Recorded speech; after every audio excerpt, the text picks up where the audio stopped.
Welcome to Echo Chops. Hi. I'm Mimi. Any drinks? Water. It's fine. Tap will do. Okay. I'll be right back to explain the menu. Okay. Actually, I know what I want. I'm just gonna do moi with the egg or some liver. Liver? Yeah. Are you Niger? Yes, I'm Niger. Oh, couldn't tell. Your hair is so... Weeble.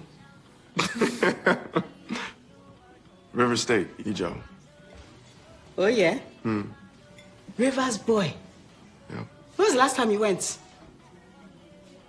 Don't do this to me. It's been too long. The moi is plain. But next time, bring your own meat or vegetable you want them to put in. The kitchen will cook for you, no problem. Thank you, Auntie. Oh, yeah? What do you want it? Oh, I meant to ask you earlier. What does Niger mean? Okay, so let's start with your background. Can you tell us where you're from and what growing up was like for you? I'm from Nigeria and Sierra Leone. My dad is Nigerian and my mom is from Sierra Leone. So I think growing up, I kind of had like a mix of strict and liberal. Mm-hmm. So I think my dad was more strict, but not in the sense that he was just unnecessarily authoritative. He was strict with just how we interacted with people and how we moved around the world from his own experience, because he knows how tough things can be.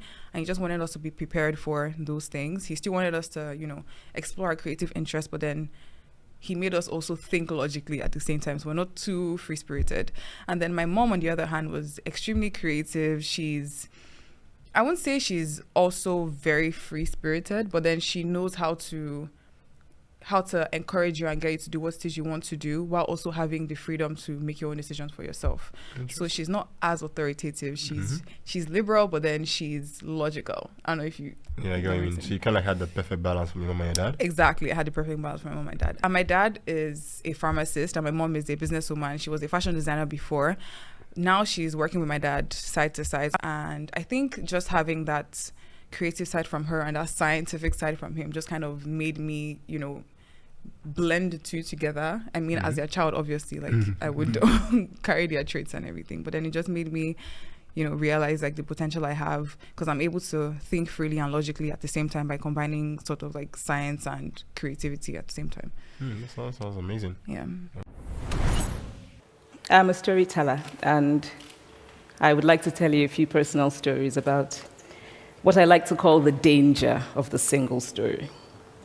I grew up on a university campus in eastern Nigeria. My mother says that I started reading at the age of 2, although I think 4 is probably close to the truth.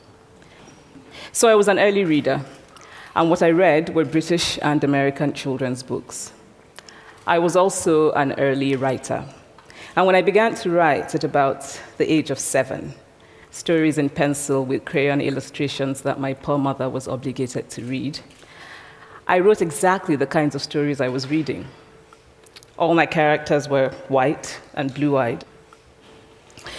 They played in the snow. They ate apples.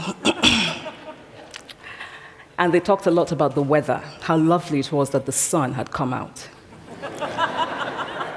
Now, this despite the fact that I lived in Nigeria. I had never been outside Nigeria. We didn't have snow. We ate mangoes, and we never talked about the weather because there was no need to. My characters also drank a lot of ginger beer because the characters in the British books I read drank ginger beer. Never mind that I had no idea what ginger beer was. And for many years afterwards, I would have a desperate desire to taste ginger beer.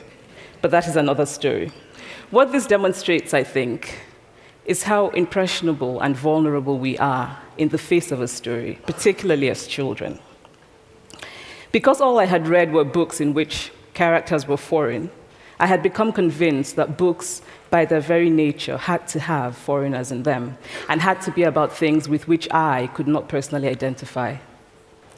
Now, things changed when I discovered African books. There weren't many of them available, and they weren't quite as easy to find as the foreign books, but because of writers like Chinua Achebe and Kamara Laye, I went through a mental shift in my perception of literature. I realized that people like me girls with skin the color of chocolate, whose kinky hair could not form ponytails, could also exist in literature. I started to write about things I recognized. Now, I loved those American and British books I read. They stirred my imagination. They opened up new worlds for me. But the unintended consequence was that I did not know that people like me could exist in literature. So what the discovery of African writers did for me was this. It saved me from having a single story of what books are. How do you think your cultural background would have influenced your writing style? That's interesting. I think it's two things, right? One, it's growing up in a background in a scenario or a setting where writing then was kind of seen as, I'd say, feminine. It's kind of seen as, or like I mean, people wrote raps, people wrote, crazy stories. But like when in terms of coming back to like writing actual like things that touched on very, very sensitive topics, things that that screamed depth, it almost felt like you were seen as this person that was weak, right? So it was very interesting for me, getting to a point where I discovered that writing was a core part of who I was, and seeing how I actually traversed all of those limitations, because I found that I started talking more to female authors, because they were the ones that would see my writing and they'd be like, wow, like they would not look at the fact that I was a guy or if I was being too vulnerable or whatever, and they'd be like, wow, like this is amazing. So I think in terms of my cultural background, I think it really shaped how I saw, how I went about it. But I really didn't care. I think that's what I'd like to touch on here is when you're writing and when you're expressing yourself, I think the key thing is to be unbiased, is to be unfiltered, is to be completely you, right? Like how can you, because I think a lot of people, what really affects their writing, how they express themselves is, they get too worried or too worked up on how it is perceived, how, how it is understood. Meanwhile, for me, I think writing is for you. Like any author, look at one of the best authors out there, right? Even the Nigerian ones, right? Even the ones that come from certain cultural backgrounds. I think the best authors out there are the ones that stay true to their story, stay true to what they wanted to say. And I think going back to the question, that is what really helps. I told myself, okay, you know what? I understand what's going on around me. I see the limitations. I see that people perceive this differently. I see that people don't really favor people being very raw with their words or their emotions, and I didn't really care, right? I just wanted to express myself. So I think that was my priority. I think no more than anything, whenever I was writing, I never thought about anything. I just wanted to express myself. So I think, it did have some limitations, but the way I went about it, I think I was able to, go beyond that and then still carve a pathway as an author. That's so amazing to hear, honestly. I feel like me personally, like when it comes to writing, I don't share any of my writings. Like everything is just locked up in my journal at home. I'm still like in that phase of like, okay, I don't really want people to like see what it is I'm writing right now. So I just keep it in there because I'm extremely raw. I don't care who is literally, because I just know that no one is going to see this. It's just me. So everything is literally poured out on there. How would you say your journaling style was when you first started writing? Or did you start with journaling, or was it just like random writings? I think yes, I think that's the first step for every writer. I think for me, when I started writing, it was very raw. It was very all over the place. It was I couldn't allow my writings are still in my notes. Yeah. And I don't think I can show that to almost anyone. No grammatical errors. I don't care. Like I'm just like pointing it out on paper, right? So yes, I did start from there, and I think it was continuously writing that actually made me get to the point I'm at right now. So I start with no rhyme scheme. I just want to pour these thoughts out. But then when I started reading a lot, when I started seeing kind of like how it was done, kind of like understanding, like certain key aspects of how people could shape their words. I read Walt Whitman, I read John Wolfgang van Hout, I read John Green, I read a lot of other authors, and I think that is what helped me find my voice. But before that, it was very raw. Before that, there was no rhythm, there was nothing. It was just more about, okay, there's this crazy feeling and there's this crazy emotion, and I just want it out. I know, like, also from Nigeria, I understand how, there's a pressure of like, you know, when your parents want you to go on a certain profession, Yeah. and you actually having the courage to speak up and find your own journey. And it's not always easy, right? Because you're still a child. You don't really understand what you're doing. So I'd say my next question would be, you know, you mentioned like you were going already in the line of being a doctor. You have a degree in physiology, right? So how did that phase feel like for you, where you were struggling between making a decision for yourself to pick esthetician, and when you were trying to go against your father's decision, like I wouldn't say against the word, but essentially like shifts from your father's plans for you to become a doctor?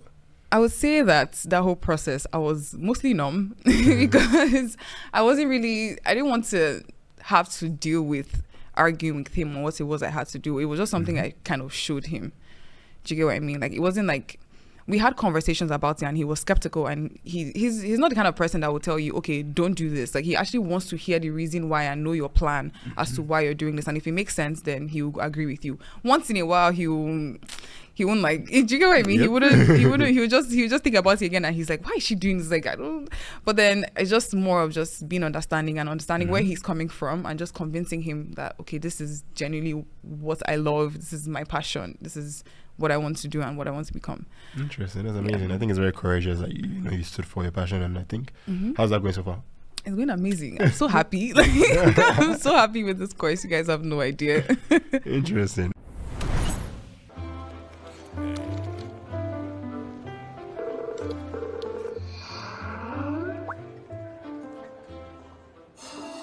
Hector! How was your journey? What did you learn? It was amazing. I am so ready to go home, to get back to my girl, my work. I can't wait to tell my patients. Tell them what? That we all of us, have the capacity to be happy. Higher than that, Hector. That we all have a right to be happy.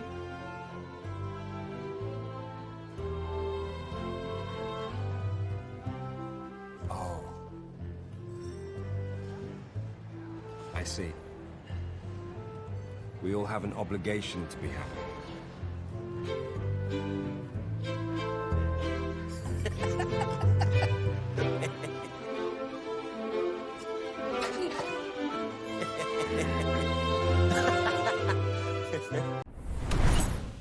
So, you as a writer, how do you feel about just a general idea of people using writing to just kind of manifest things for themselves? Well, I think especially in this day and age where, like, you know, AI is becoming a core aspect of our daily lives. You know, now there's literally an AI products everywhere. I think it's much more important now more than ever to you know, bring writing back. Bring not just writing, but like bring creative writing back. And I think why I think it's a very core tool is because everybody's experience is unique, right? Like, your experience is unique, my experience is unique. You know, everyone can read, everyone can try and copy or try and, you know, really replicate, but what you will find is that there's always a difference. So I think the great thing about writing is that I think it's very key to the particular person and that particular experience. And I think when you try to focus not on just, I'd say, just pouring out or not just expressing yourself, but filtering things for yourself. I think the very big word in writing is filtering, right? Is how do you learn to be inherently you? How do you learn to be always you, regardless of the circumstance? So, and if you're able to, like, you know, if you're able to harness the energy and harness, you know, your strengths, like harness your story, right? I think writing can be a very, very core tool for people to play around the I'd call them mazes in your head. I think, like, you know, especially as we grow older, right? Yeah. Like, there's so many experiences, there's a lot of, I'd say, trauma, there's a lot of emotions that we don't deal with and we just leave there. And I think writing helps you navigate those experiences, navigate those emotions very perfectly, right?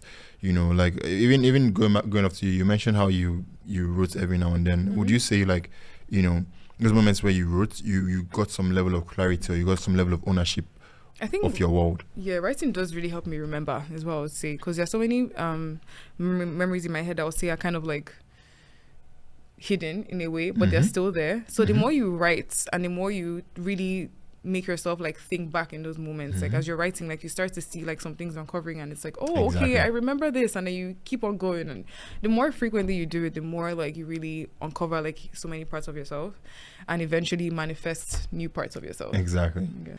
Okay, so I'm hearing that, like, you know, your wellness journey sort of started as like, you know, this makeup routines, that is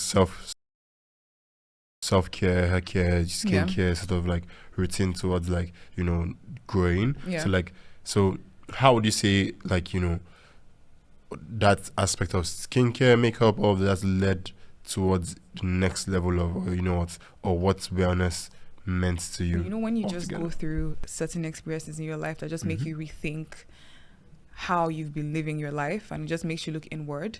I think that's just kind of brought up the whole idea of me now even wanting to connect my mind to my body, because it wasn't just about, you know, skincare, like, okay, you have good skin, okay, like, Yep. then what next? You know what I mean? So you have to also like think about what it is you truly want for yourself, and what it is your not necessarily desires, but just what you just need to introspect, I guess. Just really sit down and just, you know, think about exactly how you've been living your life and how you want to continue to live your life your own way authentically. So I think when you do that, it just, or when you go through experiences that make you do that, you just kind of harmonize every skill you've learned since you were a child.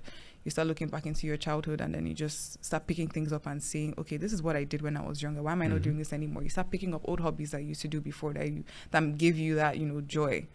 So yeah. So it's kind of like your ability to build that image, right? How do you take yourself back to that emotion or back to that memory? And then what you find is that once you don't even need to have all the details, you don't need to have the full picture. You just have like just a little segment, just a little like, you know, fragment of that memory. You go back. Once you start and you put that pen to paper, you see that everything opens up. It's like your mind is asleep, but then once you start and you start writing and you start like describing, everything starts like revealing itself, kind of like a game when like I don't even know about like these games where like there's a map is covered with fog, but and the more you move, like the more everything reveals itself.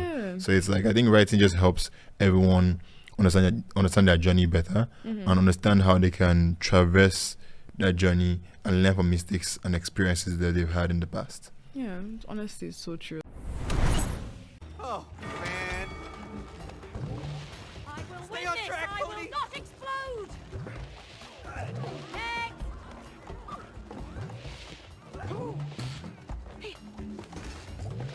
I'm still alive.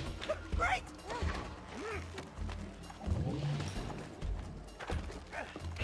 Don't explode on me. Don't explode on me. Bingo.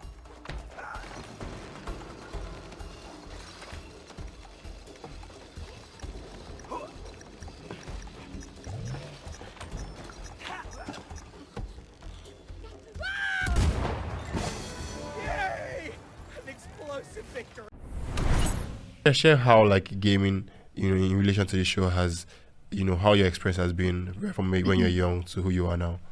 For gaming, I won't call myself a gamer. I honestly think gaming for me just came up because I had older brothers, right, and my cousins as well. So my brother had the Xbox 360. One of my other brothers as well had a PlayStation. So I would just always be in the background watching them as they're doing their thing. And it was a love-hate relationship because I would want to use the TV and then they come in and plug in their console and I'll be so angry. I'm like, what are you guys doing? Like, when are you going to be done with this your game? They play, I think, Call of Duty Black Ops. They play Assassin's Creed, all these things, and I was just like, I don't like any of this. But then my brother had Sims on his PlayStation, right? So then I was seeing him playing. I'm like, what's this game you're playing? And he was like, oh, it's just like, you know, it's kind of like real life. You can dress them up. You can have them like play different roles in life. And I was like, because I love playing dress up games. And I was like, wait, what? This is like another like reality. Like, it just felt like this big thing because I was like, how are you able to do so many things with like these characters? Like, I had never seen a game like that before. So then I always look for virtual games, right? Because I would play like virtual families on my phone. So when I saw Sims, it was literally like this big eye opener. I was like, yeah, no, this is what I'm going to be doing. This is what I'm going to be playing. That's kind of, I feel like that's kind of like where my gaming journey started personally, was just with that game. But then moving on, I started getting into maybe some shooting games. I would join them when they were playing Call of Duty once in a while. Just grab the controller and see what it is I could do. I like how you say, see what it is I could do. 'Cause See what I I'm could very do. sure you're just dying. I'm never going to deny that, honestly. So yeah, it just from that, I just went into GTA. I was still young when GTA came out, so like I was hiding playing that game because my mom obviously wouldn't want to see me playing Grand Theft Auto. So it was only when my brother was there I could play that game. So yeah, it was just from there I kind of got into, I think, the point I'm at now, where I would say I play like not a good amount of games to a gamer, but as a human being, I believe I play games as a human being. I love that. Okay.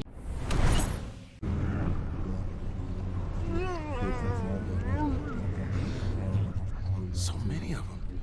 Sad. You know, lost souls are not that different from those in the zone. What? The zone is enjoyable, but when that joy becomes an obsession, one becomes disconnected from life. For a time, I was a lost soul myself. Really? Tetris. So we're going to be discussing some of the poems in here and just, kind of reviewing and talking to him about how he was feeling when he was writing some of them and how this whole thing basically came together. So your book, In Between Worlds, it explores a range of emotions and experiences. How did writing help you process or manifest these ideas? For me, I think this is the first book I published, first of all, and I think it was a combination of, if you look at the book, it's a combination of poems written in 2019, 2020, and it was at the period where I was going through a very interesting experience, and like they would just come randomly. Like I'd be feeling a certain way, and I'd just carry my my PC, my phone, most of the things were written in my notes app, right? So I just knew I had an emotion. I had kind of like a feeling of how everything came together at that particular moment, and everything just came together to form what you would call these poems. So you and a lot of them revolve around the idea behind, not the idea, the feelings behind selflessness, behind just getting to that point where you no longer care about anything around you, and you just want to keep staying true to who you are and just keep going without worrying too much about what is going on around the world.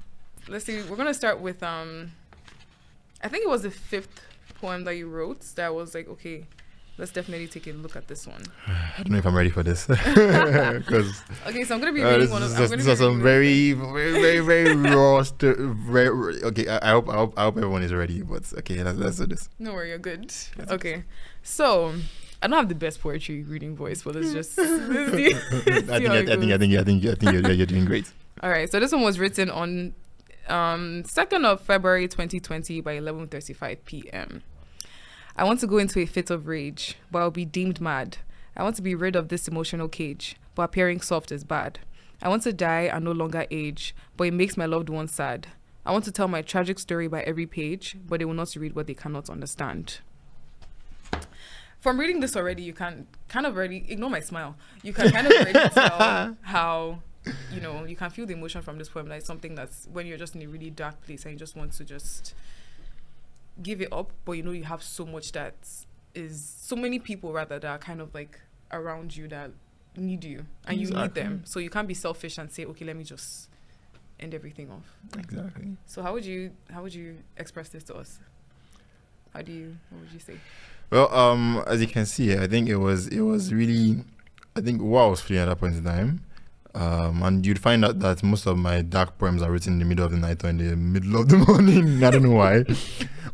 Excuse me. But you'd find that that poem, it really was at a particular point where I was very conflicted, right? Like, especially when you're someone that is very observant, you're someone that's very quiet. Quiet is not the word, but you like to, watch from the background, right? You like to be that person that just observes. And continuously observing everything that was going on around me and seeing patterns that I was not happy with, patterns that showed you that life kind of had a tendency to bend you over and, you know, really like just have its way with you, like just not be so good to you, but at the same time you had to understand and you had to still do everything you had to do, like without remorse, right? And I think I really wanted to express how everything was conflicted, how everything was just conflicting, like and it was just, to me, it was just a very, very annoying feeling, because it was like, you know, there's so much like okay, I want to do this, but there's this, I want to do that, but there's that. It's just, there's always a I would say, it's kind of like cause and effects, right? There's always an effect of something, and I think the more you understand the idea behind that, the more you see how there's no reason why you shouldn't be doing whatever you want to do without thinking about the repercussions. Yeah. Right? Because when you realize how all these things come together and how you really do not have control over all these things, you start to understand that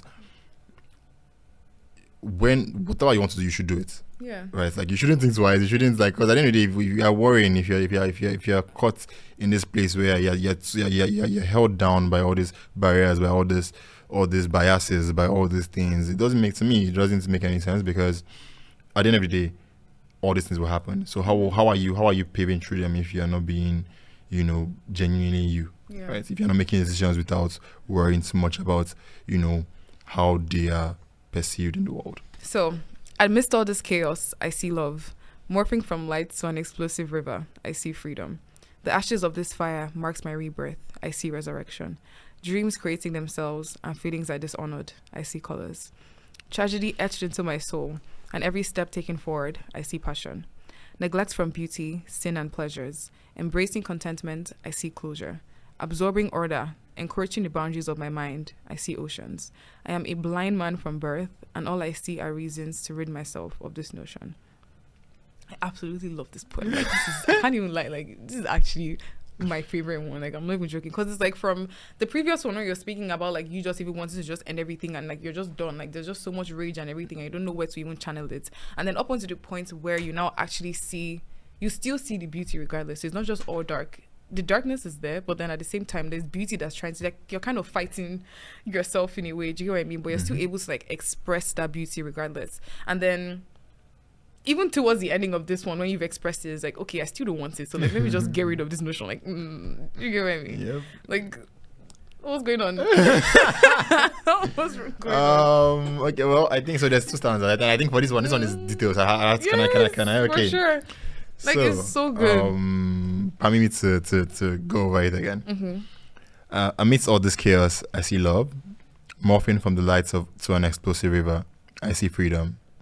The ashes of this fire marks my rebirth. I see resurrection. Dreams creating themselves and feelings are dishonored. I see colors. Tragedy etched into my soul, and every step taken forward, I see passion. So I think this first stanza really touches on me trying to accept what I knew I felt deep within. Yeah. Right. And for me, it was, I think when I was writing this, it was all about how can I really paint a picture of these feelings so adequately, so perfectly that someone reading them would understand the weight of each line, or the weight of each sentence, right? And then going from that, right, it's also a story of repentance. It's also a story of I'd say coming to terms with or accepting the reality behind you, accepting who you are, accepting how you've begun to perceive the world. Because I think it's only by acceptance that you can move forward, right? And then like the last stanza then goes to say, neglect from beauty, sin and pleasures, embracing contentment, I see closure. Absorbing order, encroaching the boundaries of my mind, I see oceans. I'm a blind man from a birth, and all I see are reasons to rid myself of this notion. So I think that just disqualifies, you could say, almost everything, because I'd say one of the things I think I try to do in my writing a lot of times is to kind of tell the readers that this isn't your story, that like, okay, I told you all these things, but they might be lies. They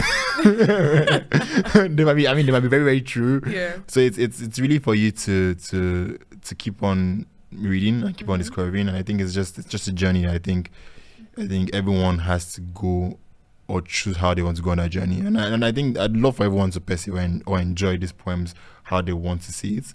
But for me, I think it was really all about, explaining or touching on those key aspects of acceptance and confronting with those inner aspects or those sides of you that's like are very, very, very deep within. Yeah, this poem here just really shows that yes, there's hope.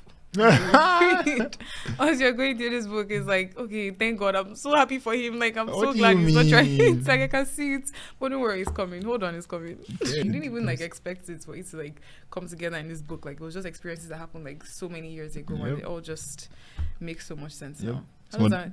Sorry, what to say? Okay, how does that make you feel though? And what would you say you've learned about yourself during this whole process? I'd say. Okay, so I think the one thing I've learned about myself is if I put my mind to something, I go for it. I think I'm a very stubborn person when it comes to, the creative side of me. Yeah. And, because this is something I've been manifesting for a while now. I used to, it was a joke then. I want to say a joke, but it felt like a joke then when you tell your friends, oh, I want to write down, to publish this book, or I want to bring all these things together. But seeing it come together now so perfectly in a way that's feels like all those things I was writing years ago felt like they were meant to come out at this particular moment. It doesn't feel like even when I read it now it feels like this is the perfect time to be sharing them, right? So I think one question I've learned about myself is as a writer, that ability to trust in the process, trust myself, and then always be relentless in pursuing what I want. That's really good to hear. Hi, Daddy. Hi, I'm good. I'm good. How are you? Well, I'm grateful to God for my life. But you see, there comes a time in the life of a man when he decides to take stock. I've come to realize that most men invest all their time in matters of transient value at the expense of what they should cherish, what they should value, like love, life, family. I waited 8 years for you to be born. Those are years of trepidation. And you came, and you became a source of pride and joy to me. I have watched you grow, and I'm so confident in your ability. The biggest legacy I will leave for posterity is you, my daughter. I'm not thinking about death, but Marie Corelli said in the midst of life, we're in death. So occasionally when we talk about life, there's always death hovering around. You are the pendulum of my life. If you stop swinging, then I'm gone. I'm proud of you. You mean so much to me. Come on. Come on. Thank you, Daddy. I am. I'm proud of you. Well, let them know of just, as elders, how much experience they actually have and how long they've been on this earth for. Longer than you. It doesn't even have to be long in general terms, but just the fact that they've been here longer than you have, and they've experienced certain things. It may not be the same way you have experienced them, because I believe each generation does change, but there's just always this, value. Yeah, exactly. These values that forever there, that's regardless of how time flies, it's just always going to be there. And so because of that, we just always, honor them and respect them for just their experiences, for just even being on this earth for that long, and the knowledge and wisdom that they've gathered, and they're able to, share it with us. I feel like that's just, regardless of whatever it is they do to us or how angry it is they can get, it's just, I don't even know whether it's just they store this into our DNA. No matter how, how frustrated we make you guys feel, you're still going to respect us regardless. But it's not, I feel like eventually you get to a point when you grow up and you actually do make the decision yourself, because you realize that, okay, yeah, this is I understand why, you know, they're demanding this respect. That's amazing. And I think that would be a good way to explain it to, you know, even a culture that isn't really that big on, you know, respect, authority. But I think, like you said, it's that fact that they've been around for that, you know, that amount of time still makes it very valid to gain that value for them. Exactly. And it's not even in a forceful way. Do you know what I mean? You don't have to do too much to respect somebody. You just have to, you know, just be aware of their presence somewhere and just know how to interact with them in a way that's not disrespectful. Yes, exactly. Yeah. All right, so it's been amazing talking to you, Maria. You too, Emmanuel.